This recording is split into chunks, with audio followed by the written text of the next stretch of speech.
place is an illusion now. It used to be an empire. It's an illusion now.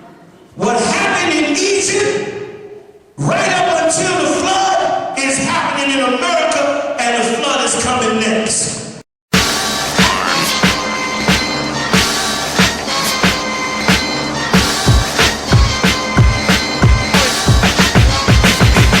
Shalom, Israel, it's that time again.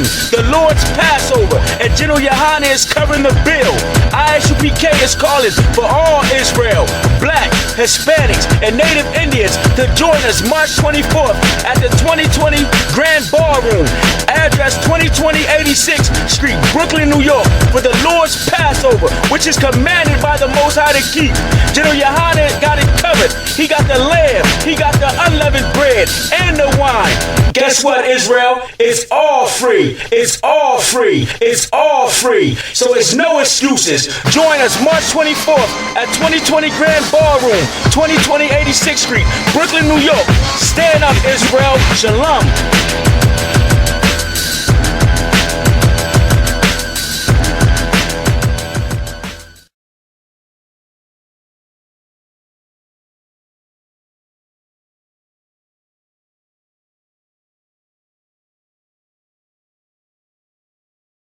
The heart, right? You got the whole heart, a heart. Give somebody a heart. Give them a heart. Give them a heart. The whole custom of giving your love a heart comes from two Roman homosexuals called Varenus, what's his name? Lucius Varenus and Titus Polio, right?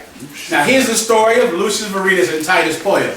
The Romans at one time used to promote their soldiers to have sex with each other because they believed it made them fight better because they were now fighting for their lover.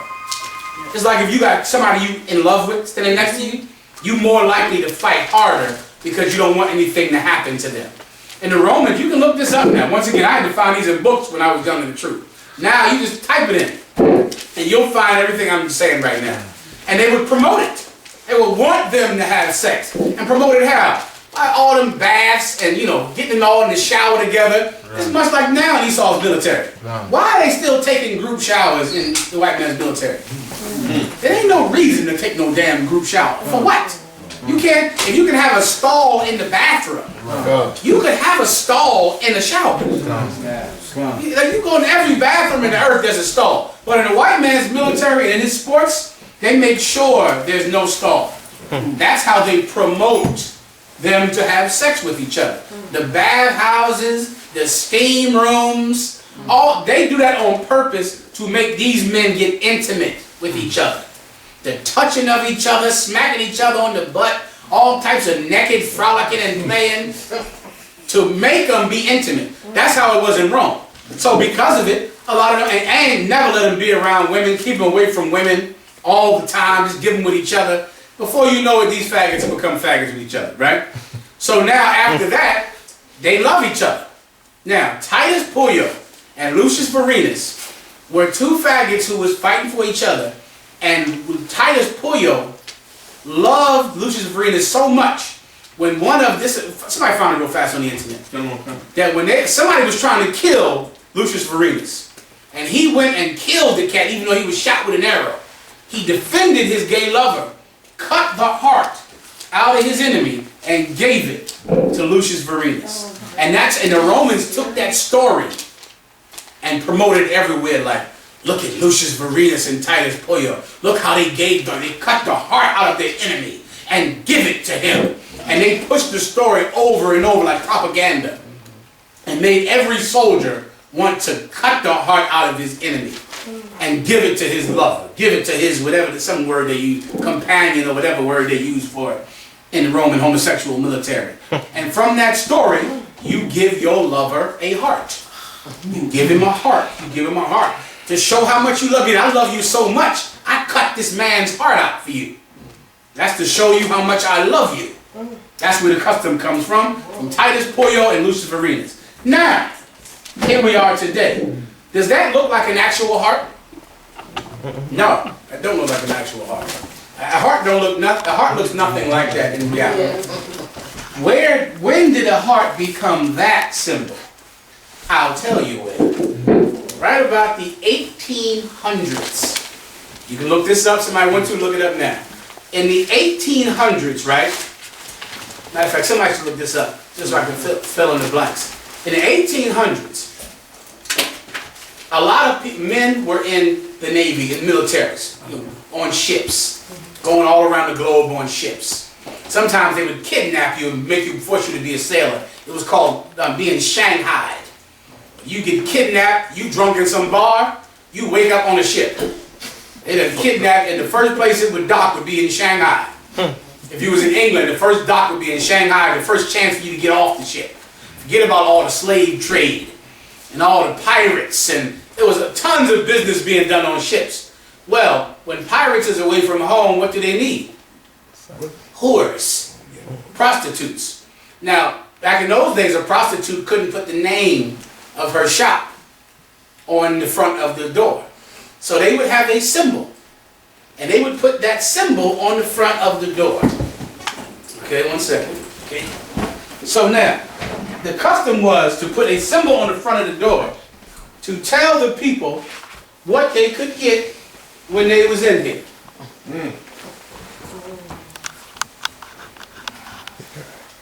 That look more familiar? Yeah.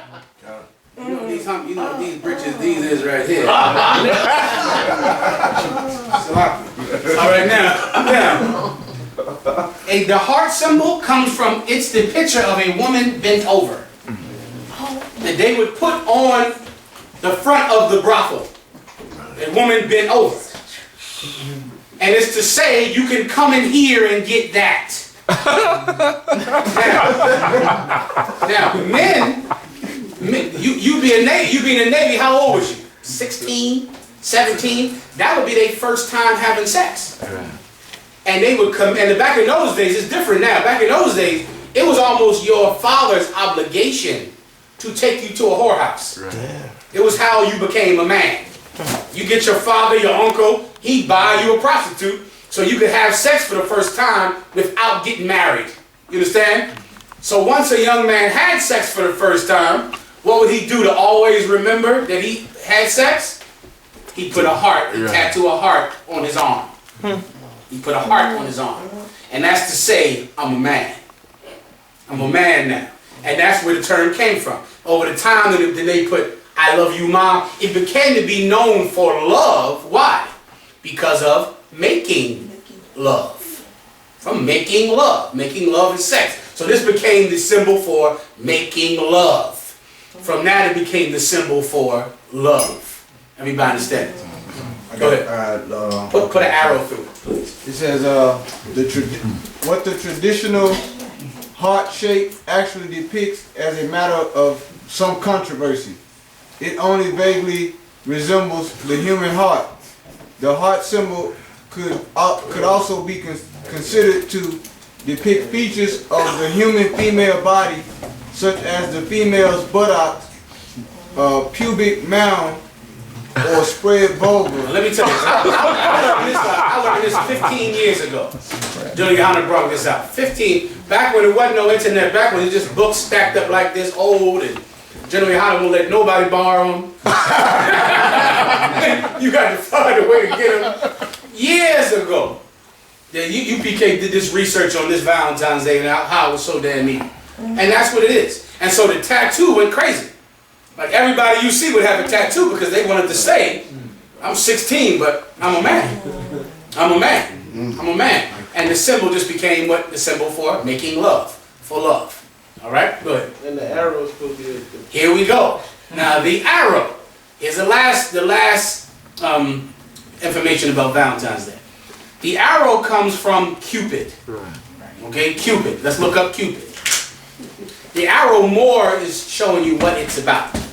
Okay, somebody look up Cupid, and then that'll be the last part about Valentine's Day. Then we're going to the road, if we got enough time, going to that Rambo. Go ahead. So, have you ever heard of this Greek god called Dionysus? Dionysus, the god of wine or happiness. It said debauchery is what it said. Debauchery, that's correct. Like orgies and, going, like an orgy. Go ahead. But I've seen the icon of it, and he wore this wreath or whatever you call it, and it was like in the shape of that right there around his head. And now you know why. It's the shape. It's son. It's vagina. That's the shape of that. Go ahead. I got Cupid, Latin Cupido, meaning desire. It is the god of desire, erotic love, and affection. Erotic. That's what Cupid is. This is the god of sex. In the counterpart, you know, every Greek god is the same as a Roman god. And the same god, they just switched the name. And Cupid's name in Rome is Eros, which is where you get the term erotic. Erotic. This is the god of sex. So when you really, really want to have sex, they say you were hit by Cupid's arrow because you desperately want to have sex. And that's why they would have a heart with the arrow through it. To say, I really wanted to have sex and Cupid arrow hit tonight. Fire! It got me and I went to the whorehouse and it got her. Anybody understand? This is where the whole symbol comes from. It got nothing to do. It's a lust. It's a pagan lust festival of orgies and disgustingness, and you wonder why your marriage can't stay together. It can stay together with this heart and this arrow and this chocolate. It's in conflict with real love. Because real love ain't about paganism and joy. Let me tell you, a big part of real love is being willing to be unhappy. Yes. That's a foreign term now. God. That ain't American. God. Being willing to be unhappy with this broad. Unhappy with this nigga. That is a major part of love. If love was just about being happy, yeah, I get it. Damn. That would be nice. It'd be easy then. Let me ask you a question. Of those of you that got children, is having a child all about the good times that you have a kid? Hell no. Is it all about, I got a son because he makes me so happy? A major part of having a child is about being willing to be made unhappy by this child you have. Not getting something, going somewhere you want to go, doing something you want to do because you have a child. So now I'm made miserable because I have a child, and I'm willing to be miserable for this child.